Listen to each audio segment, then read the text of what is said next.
Exercise आणि diet plan मध्ये आता आपण आणतो आहोत उद्यापासून डे 6 की 7 पासून आपण आणतो आहोत तो लूप बँड एक्सरसाइज। त्याच्यासाठी आपल्याला काय करायचं आहे की हा लूप दोन्ही पायांमध्ये अडकवून घ्यायचा आणि तो आपल्या गुडघ्यांच्या वरती 4 बोट बरोबर गुडघ्यांच्या वरती तो 4 बोट आलं पाहिजे। याच्यासाठी तो असा आपल्याला अडकवून घ्यायचा आहे। थाईज साठी हा एक्सरसाइज खूप चांगला आहे। परत आपल्याला झोपायचं आहे।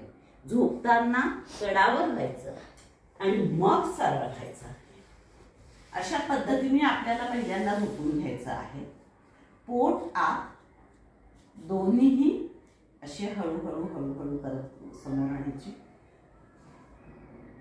पोट आत घेऊन हळूहळू हळूहळू हळू हे पाय दूर न्यायचे। बघा मी कशा पद्धतीने दूर नेते आहे। इथे एक फुंकर पूर्ण होईपर्यंत आपल्याला इथे थांबायचं आहे आणि मग हळू परत आत आणायचं। इनर थाईज साठी हा एक्सरसाइज खूप चांगला आहे। परत पोट आत परत हळू पाय न्यायचे आहे। खूप जास्त दूर न्यायचे नाही। खूप जास्त दूर गेले म्हणजे जास्त चांगला व्यायाम होतो असं नाहीये। जित आपल्या बॉडी अलाइनमेंट इथपर्यंतच गेला पाहिजे। पण आज सध्या जर समजा जात नसेल तर जिथे आपल्या मसल्सला ताण पडतो आहे तिथपर्यंतच फक्त पाय न्या। जास्त खूप ताण देण्याच्या याच्यात भानगडीत पडू नका। परत इथे थांबायचं आहे।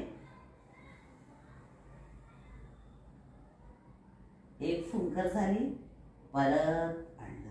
हळूहळू 2 फुंकर 3 फुंकर असा होल्ड टाइम आपल्याला वाढवायचा।